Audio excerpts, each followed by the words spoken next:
ઉત્તર ગુજરાતમાં ઠાકોર સમાજ દ્વારા લગ્ન સહિતના પ્રસંગોમાં ખોટા ખર્ચ ન કરવા અને શિક્ષણને પ્રાધાન્ય આપવા માટેનું બંધારણ નક્કી કરવામાં આવ્યું છે, જેનો ભંગ કરે તેને દંડ અને સમાજની બહાર કરી દેવાના નિયમો બનાવવામાં આવ્યા છે, પરંતુ આ બંધારણ માત્ર અઠવાડિયામાં જ મજાક બની ગયું છે। ઠાકોર સમાજના કેટલાક લોકોએ ખુલ્લેઆમ પાટણ ડીસા બાદ શંખેશ્વરમાં સમાજના નિયમોનો ઉલાળ્યો કર્યો છે। જાહેરમાં ડીજે વગાડી જન્મદિવસની ઉજવણી કરી સમાજનું બંધારણ માત્ર કાગળ પર જ હોવાનું સાબિત કર્યું છે।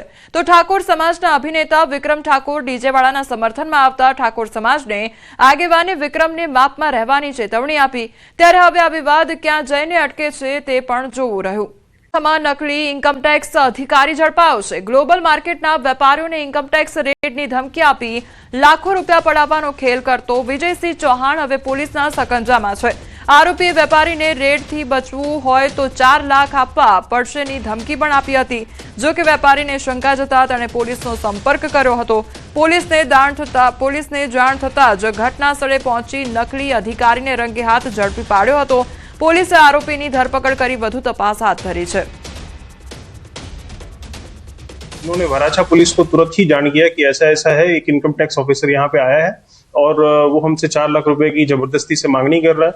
वराछा पुलिस ने तुरंत ही वहां पे टीम भेज के तुरंत ही इस आरोपी को वहां से पकड़ लिया। इसके लिए हमने इस पे एक्सटॉर्शन के तहत बीएनएस में जो बलजबरी थी कड़ावी लेबू का फरियाद है। सरकारी गाड़ी में युवती रील बनावता हवे विवाद वकर्यो छे। सोशल मीडिया इन्फ्लुएंसर युवती रील बनी चर्चानो विषय। जूना सचिवालय खाते पोलीसनी गाड़ी में रील बनाववामां आवी हती। युवतीए गीत पर रील बनावीने वीडियो वायरल कर्यो। रील ने लईने सचिवालय में चर्चानो विषय बन्यो छे। रील सोशल मीडिया पर वायरल थता पोलीसनी कार्यवाही सामे हवे युवतीने सरकारी गाड़ी में बेसाडनार पोलीस जवान पर पण कार्यवाही करवामां आवशे। नगरना बगदाणा हुमला केसनो मामलो सामे आव्यो छे। जयराज आहिરના एडवोकेटનું નિવેદન સામે આવ્યું। બંને પક્ષની દલીલો નામદાર કોર્ટે સાંભળી અને મહુવા સેશન કોર્ટે મંજૂર કર્યા છે શરતી જામીન। જયરાજ આહિર સહિત 6 આરોપીઓને જામીન મંજૂર કરવામાં આવ્યા છે। હું અને મારા કલીગ મિત્ર વિદ્વાન આરજે વ્યાસ, रुचित व्यास हाईकोर्ट एडवोकेट अमारी साथे हता अने कोर्टे आज सवारमां ज हमणां ज हुकम जाहेर कर्यो छे अने आरोपी तमाम आरोपीओ जे गईकालना जे 3 जामीन अरजी हती एमां 4, 5 अने कुल मळीने 6 आरोपीओ जे छे एमनी जामीन अरजी नामदार कोर्टे योग्य शर्तोने अधीन मंजूर करी छे। आम तो अगाऊ तारीख 2/2024 ना रोज अन्य आरोपीओ जे छे जिल्लाना नडियाद संतराम सबयार्ड मार्केट में अचानक आग लागवानी घटना बनी है, जेमां शाक मार्केट में आवेली शाकभाजीनी अंदाजे 5 दुकानों આગની ઝપેટમાં આવી ગઈ હતી। આગ લાગતા જ સમગ્ર માર્કેટ વિસ્તારમાં અફરાતફરીનો માહોલ સર્જાઈ ગયો હતો। ઘટનાની જાણ થતાં જ નડિયાદ ફાયર બ્રિગેડની ટીમ તાત્કાલિક ઘટનાસ્થળે પહોંચી ગઈ હતી। સાથે સ્થાનિક પોલીસ તેમજ એમજીવીસીએલની ટીમ પણ સ્થળ પર હાજર રહી હતી। સદનસીબે આગની ઘટનામાં કોઈ જાનહાનિ નોંધાઈ નથી। નડિયાદ ફાયર બ્રિગેડની ટીમે સમય સૂચકતા દાખવીને આગને કાબૂમાં લઈ લીધી હતી, જેના કારણે માર્કેટની બાજુમાં આવેલી અન્ય દુકાનોમાં આગ ફેલાતી અટકાવી શકાઈ હતી।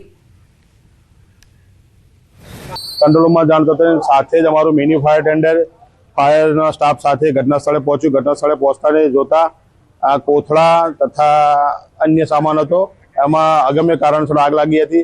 जे आग लागवानो बनावना लीधे थोड़ी जानहानि वधारे ना थाय एना लीधे गाड़ी पहोंचीने तरत तेना पाणीनो छंटकाव करी कोथळामां जे आग हती ए कोथळानी आग ओलवी दीधेल छे। थोड़ोक जे एमनो शाकभाजी ने हतुं एमां थोड़ुंक नुकसान थयेल छे, बाकी कोई अन्य जानहानि थયેલ નથી।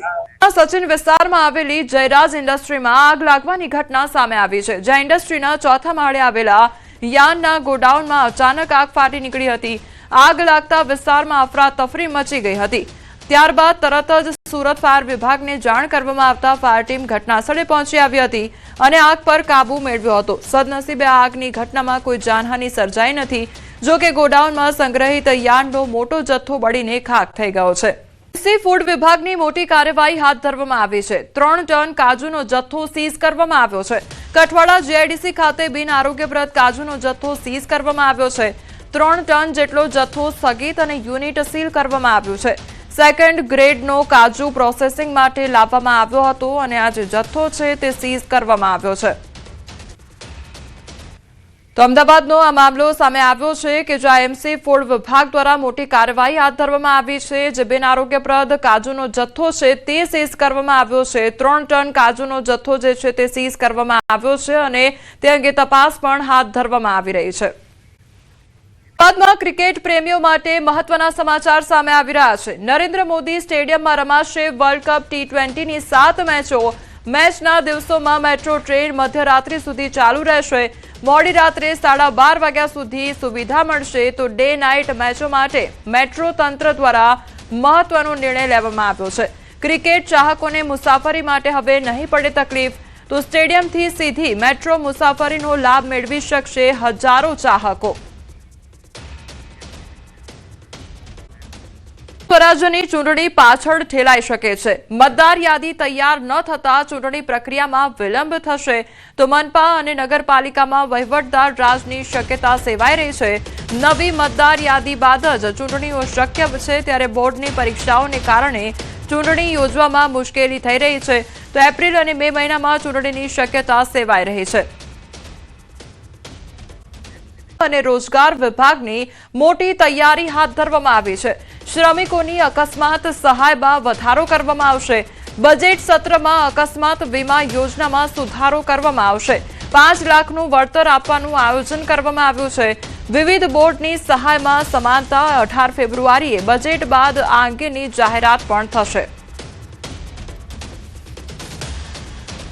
તો બજેટમાં આ અંગેનો સુધારો લાવવામાં આવી શકે છે. તો વિવિધ બોર્ડની સહાયમાં સમાનતા જોવા મળશે અને 18 ફેબ્રુઆરીએ બજેટ બાદ આ અંગેની જાહેરાત પણ થઈ શકે છે. ત્યારે 5 લાખનું વળતર આપવાનું આયોજન કરવામાં આવ્યું છે. જે બજેટ સત્રમાં અકસ્માત વીમા યોજના છે તેમાં સુધારો કરવામાં આવી શકે છે. શ્રમિકોની અકસ્માત સહાયમાં વધારો કરવામાં આવી શકે છે.